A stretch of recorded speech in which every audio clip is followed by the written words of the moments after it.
Welcome back to Freedom Friday with Carl Gallops, 1330 WEBY.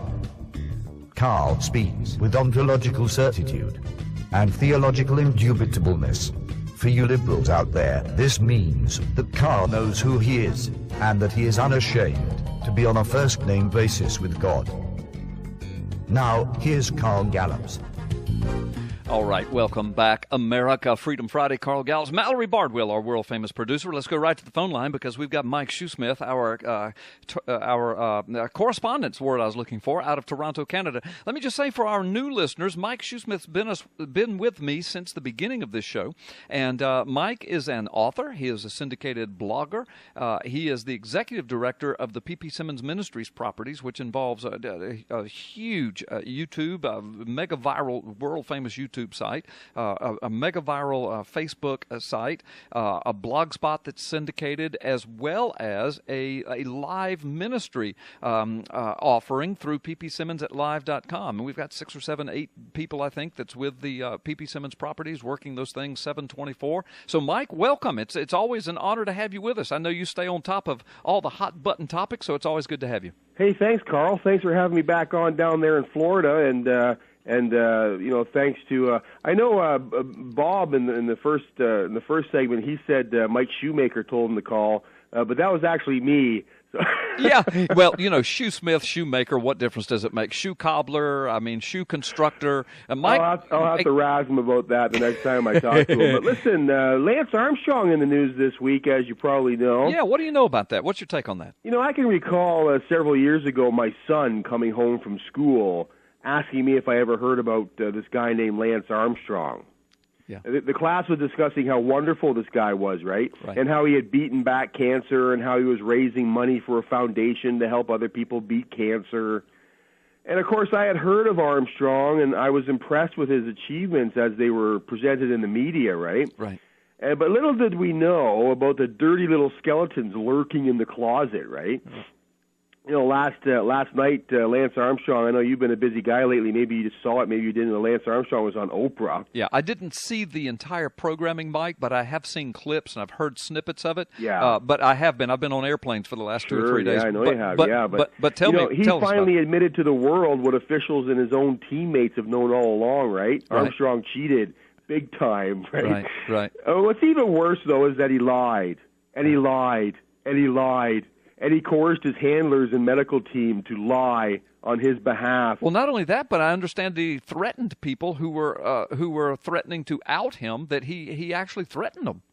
Yeah, I mean, his entire career, all of his successes were all the result of cheating and lying and coercing and threatening people, like you just said. Uh-huh. That is who Armstrong is. And that will be his legacy. Yeah. I'm so glad that evolutionists don't base their entire career like that.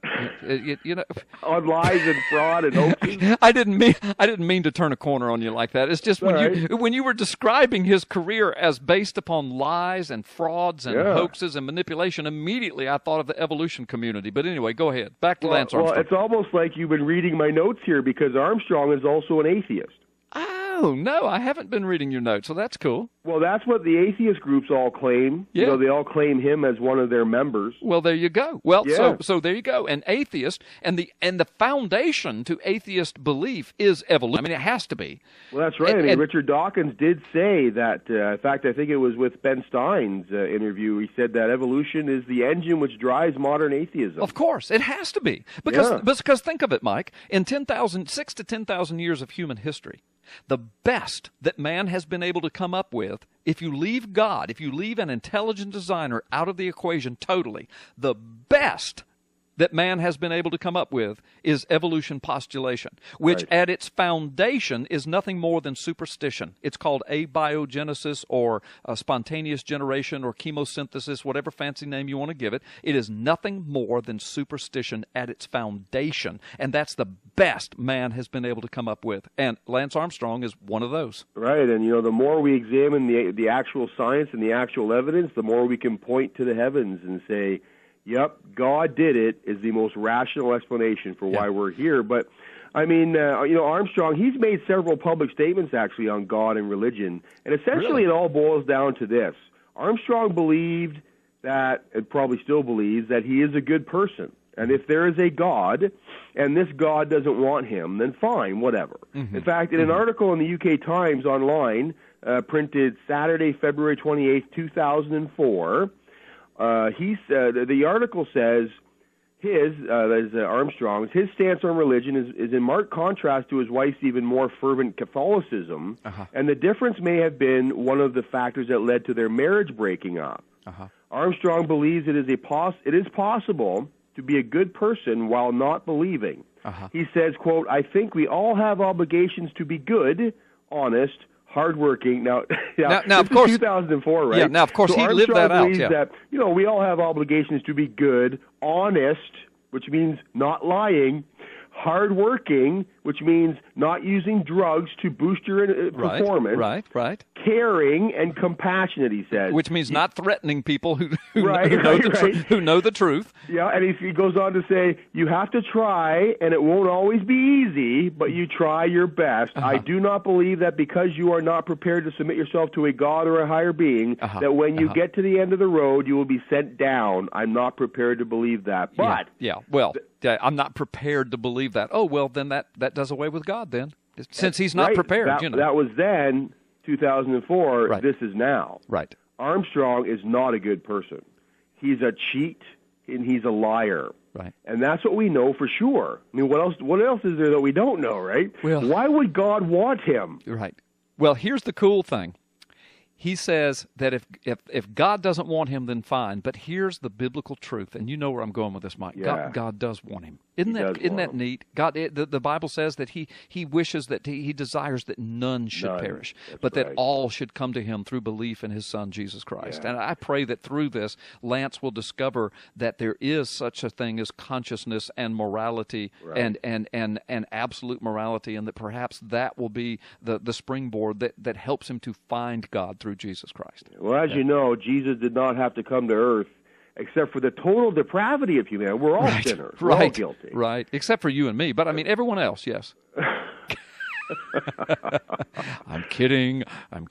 No, well, we are utterly incapable of being good. Well, look, and Lance Armstrong, what he's done and his life. Look, watch this, Mike. Now, just jump in here with me, Mike. But to me, this is a character study in atheism and evolution, because what happens is when that's your foundation, all right, there's no God, therefore there's no absolute morality, therefore there's no accountability, therefore there are no eternal consequences. Therefore, this life is all you get. Therefore, if I want to lie, cheat, steal, kill, manipulate, bully, harass, threaten in order to get ahead, what's wrong with that, and who is ultimately to stop me, especially on an eternal scale? So why should we be surprised that someone who is an avowed atheist and evolutionist would operate his life in this manner? Why should we be surprised, Mike?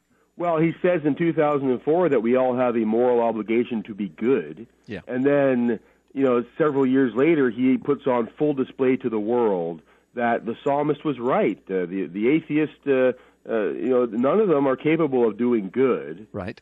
Or rather, in fact, to be good at all. They've all done wickedly and evil. Right. And Jesus died for these people, but that is step one. When he sat in front of Oprah and he said to the world, "Look, I'm not a good man. I'm a cheat and I'm a liar." That's step one. Step two is admitting that we can't fix or save ourselves. Right. Jesus died for the sins of the world. This is true. But the resurrection of Jesus gives us power, the power of the resurrection, the ability to be called the Son of God. Right, and the resurrection is also proof to the world that he is the Lord and the only one able to give us life. Right. I mean, he raised himself from the dead. Right. And the calendars of the world were changed to mark the Christ event. But anyway, go ahead. And, when he walked away from the grave, he opened up the adoption agency so that anyone can be adopted out of the family of God of this world. Jesus called Satan the God of this world. Yes, he did. And we can be adopted out of that family and into God's family without being good enough, without works, without faults. It is then and only then that we are truly given a new life, a new name, and a new identity. I don't know what Lance Armstrong was hoping to get from Oprah. He's hoping to get a new start, a fresh start, perhaps with with the the sporting community. Yeah, well, look, instead of bowing his knee to Jesus, he bowed his knee to Oprah. Well, that's just it, eh? You know, the Jesus, the we Jesus can only of the world. hope. It's only through adoption that we're truly saved and born again. And we can only hope and pray that Lance Armstrong will, do step number 2. Yeah. But no, it doesn't look like he's headed in that direction. But hey, you know what? Yeah. The hounds of heaven could easily chomp at his heels and and force Lance Armstrong into the right area here. Absolutely. Listen, Mike, we got to take our first time out. When we come back, folks, more of Mike Shoesmith. You are listening to Freedom Friday with Carl Gallups. Call up and talk to Mallory Bardwell, our world-famous producer. Hey, and if you want to get on the air with me and or Mike, if you want to agree, disagree, add to, comment on what we are talking about. If you have a question for Mike Shoesmith, call up 623-1330, area code 850, or you can just sit back and listen, whichever one you want to do. We'll be right back after this quick timeout.